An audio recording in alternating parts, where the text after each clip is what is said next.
Alléluia. Et Yazabé la bételi papa la maman maboko. Bételi maboko les seigneurs. Et mololo ya soni. Alléluia. Zanda pambo la maman la papa. Jésus-Christ, Notre Seigneur est sauveur. Jésus-Christ, Notre Seigneur est sauveur. notre Seigneur est sauveur. Ressuscité, ressuscité, ressuscité. Notre Seigneur est sauveur. Ressuscité, ressuscité, ressuscité. Notre Seigneur est sauveur. Ressuscité, ressuscité, ressuscité.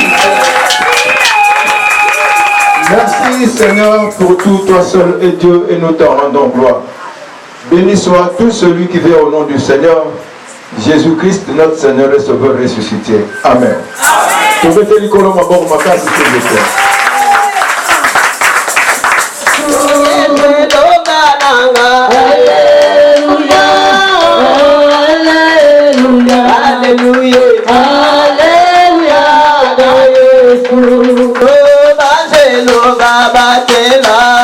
Angelo Baba Tela, Angelo Baba Tela, Angelo Baba Tela, Angelo Baba Tela, Angelo Baba Tela,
de la présence l'onge la molimo mosato yako salabite minyoto azali zambe na nguya mokonzi na nguya mojalisi ya nyonso ezali ye kolona milimo nyonso ezali ye nyonso ezali kokomame na ye nyonso bakotanga na biso mokanda Esaïe 43. Je lis par la grâce du Seigneur. Amen. Amen. Esaïe 43. C'est l'Éternel seul qui rachète Israël. Oh. Ainsi parle maintenant l'Éternel qui t'a créé, ô Jacob. Oh. Celui qui t'a formé, ô Israël. Amen. Ne crains rien car je te rachète. Ah. Je t'appelle par ton nom. Amen. Tu es à moi. Amen. Si tu traverses les eaux, je serai avec toi. Amen. Et les fleuves, ils ne te submergeront jamais. Ah. Si tu marches dans le feu, tu ne te brûleras pas. Et la flamme ne t'embrasera pas. Car je suis l'Éternel ton Dieu. Alléluia. Le Saint d'Israël ton sauveur. Je donne l'Égypte pour ta rançon. Amen. L'Éthiopie et Saba à ta place. Alléluia.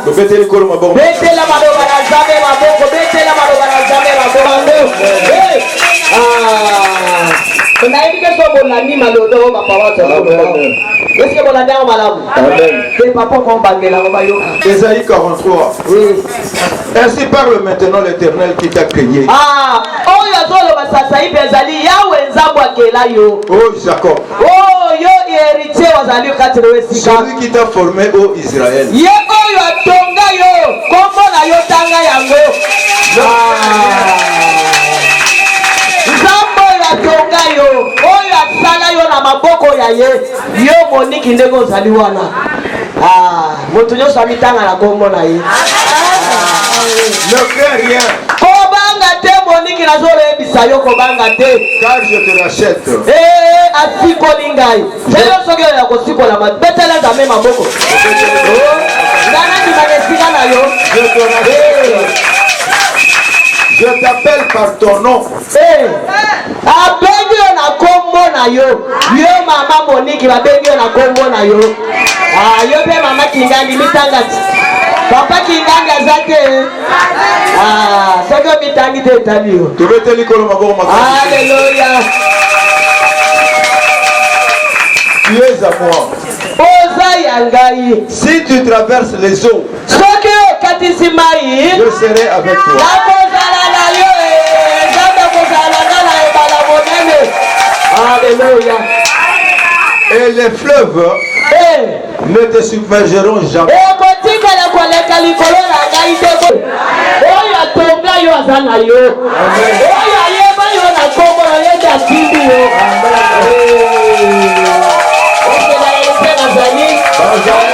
Si tu marches dans le feu, Soki otamboli na moto. tu ne te brûleras pas. Car je suis l'Éternel ton Dieu. Amen. Le Saint d'Israël ton sauveur. Oh, Yahweh nzambe na ise omosikoli mobikisi oya ngai aza na nga bongo yo ya kosimba yo longanga. Amen. Soki bakolonga yo etali yo. Je donne l'Égypte pour ta rançon. Afrika atili kokaba oyebi soki oyebi te nazoyebisa yo nzambe akamati bangulo ya yo. Bo balebisaka yo wana bakomi kobunda pamba mpo nzambe asakaba bango losila na ngai mpona kosikola ngai mpona kozwa ngai natika kati na ye azwi bato mosusu akabi bango bakufa lesika na ngai. Nzambe aza malamu. L'Éthiopie et Saba à ta place. Baye nyonso bazinga yo. Bango nde bankosi. Me biso balobi toza na kosi ya libota na Yuda. Me ye kosi wana uti wapi? Amen. Tata na ye nani? Mama na ye awuti epai. Bongo toza na ye azali kosi ya libota na Yuda. Amen. Amen. Soki yango kati na yo. Nawe ozolala yazali bongulo bapene na yo. Bazali ka baye na lolenge na banga bayela kati na bamosto. Me nalengaka te. Navandi kati na nga lobi kolenga te. Lala na yo pongi. Misala ezali ayo te ngambo kona ezali kosala kati na yo. Zale salela yo. Kamo ezali kolala misala na ye. Ezali kosala manambeto yo lali. Amen. Bango bazali koyanga balobi. Papa, tu continues. Parce que tu as du prix à mes yeux. Mais na moto ya na miso na nzambe bien aimé. Balobi na bisowa. Nzambe pona bolingo na ye. Avandi kimete. Akomi ape mazoko ko pe mate. Akende kotala nelanga. Esi za ekobeta masolo na bato bazate. Na bengani bango lisusu. Pona nini baboyi kotosa. Mais oliava na na kimia po yenda zali mokeni. Aboya ko changer formule mususu. Alobi lokola bango batomboki na créer bato mususu mete. Alobi kaka bango wana. Na bolingo na yepe abandi ko luka bango lisusu. Haleluya. Adam ozali wapi? Adam oza wapi? Na bata misio. Ngana yaka poko nyosto beta kama solo. Bien aimé soza na kati ya lisumu. Nzambe akokomela yo moto. Soki yo komi na lisumu. Ezala pona basali na nzambo bavani. Bakokomela yo moto. Boya na lisolo betela ye. Okomi komana ka tutoto na yo dire azala kati ya moto. Haleluya. Okomi komi banga yo moko. Amen.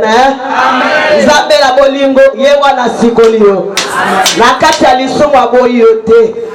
Balobi na makomi, balobi kanda na ye. Ezalaka penza molaite. Kanda mokuse. Pona ko corriger yo. Oh bongo la motema. Donc on se répandit, on reconnaître ma belle na yo nanu. O bongo la motema. Bongo zonga kaka kati na ye. Malobo balobeli biso balobi.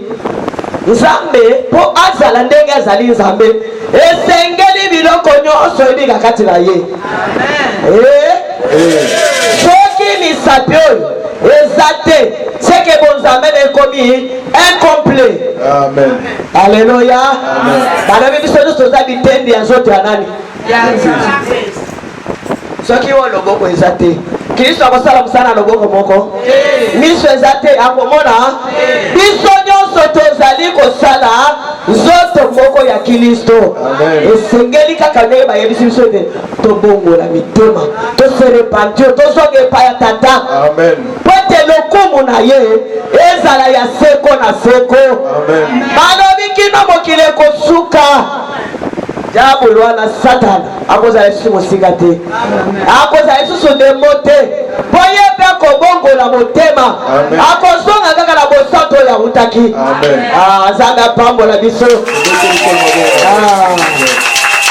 Alléluia. Parce que tu es honoré et que je t'aime. Omoni nzambe awuti kolobela biso awo alobi yebisa bamama yebisa bapapa baheritier na honore bango lokola bango ba honore ngai nzambe na bango ngai mpe nasali nini epile bato awa bazwi lokongo bazalaka boye bato bazala honneur bango bazala eleve bango bazala boye ata mwa 50 eza te bwakango nzambe akumisami papa totiki wana. Amen, amen. Amen. Alléluia. Amen. Ezali kozongisa biso te lelo ezali suka na makambo. Moto ezali kolela lela alela lisusu te. Moto ya kobanga banga abanga te. Oyoki nzambe alobi ngai nde natonga yo. Ata mama na yo yebi te nde yo kota ikati na libomo na ye. Ata tata na yo ayebaki te butu ya lelo ngai nakozwa mwana kombo na ye Monique ayebaki yango te. Kombo nani aza na bokonzi likolo na yo soki nzambe aza na yo alobi nga motongi na yo nde nasimbi yo natikali kosala echange mpo na bomoi na yo nazwi baoyo kuna natie kuna na limuli mpo na kosomba yo. Tala motuya nzambe afuteli yo oyo maboko oyo zala molimo na nzambe kati na ye yo moto ozalaki na koyina boya biloko wana longola yango ezali kozangisela yo loboko na nzambe ezali kozangisa nzambe na lola mona yo longola makambo ya mike mike longola kaka makambo ya mike wana yango nde ezali kozindisa yo yango bandoki bazali koya kobilela yo bazali koya kobeta nzango na ndako na yo longola Yesu awalobi nzambe alobi ngai moko éternel aza te na tele aza na durée te manda na ngai ekosila na 2023 23 non yaye ezali ya seko na seko. Je vois mes larmes sécher, mes espoirs revenir, mes crises changer en des opportunités. Oh Seigneur, tu es là, tu es là, tu es là. Je peux te sentir, je sens les fesses s'ouvrir, les hanches monter, descendre, tout revenir normal. Parce que tu es là, je vois mes larmes sécher, mes espoirs revenir, mes cris changer en des opportunités. Maligi au migi, Zambé à monter, Zambé à koyeba yo, Napesa yo nyonso yanga, Kolotango yakake, Nayembaka nzembo papa, Nzembo ya lokumu, Kome yango tunanga kumisama Yesu ozaliawa Nzambe kati na biso.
Toyoka lolenge kani moni mwezali koloba ke koyoka lolenge kigoma zali koloba tobondeli na kombo la Yesu senga Nzambe ala kofongolela ye mabibuka likolo molimo mosantu aloba kati na ye tobondeli na kombo la Yesu Kristo.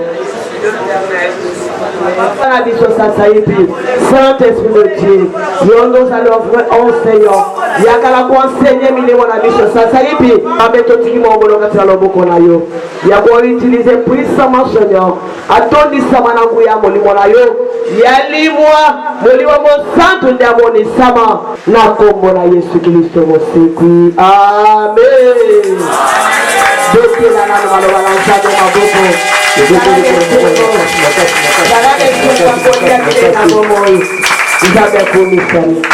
Jésus-Christ, notre Seigneur est sauveur.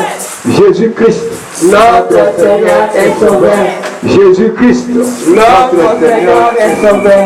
Notre Seigneur est sauveur. Ressuscité, ressuscité, ressuscité. Notre Seigneur est sauveur. Ressuscité, ressuscité, ressuscité. Notre Seigneur est sauveur. Ressuscité, ressuscité, ressuscité.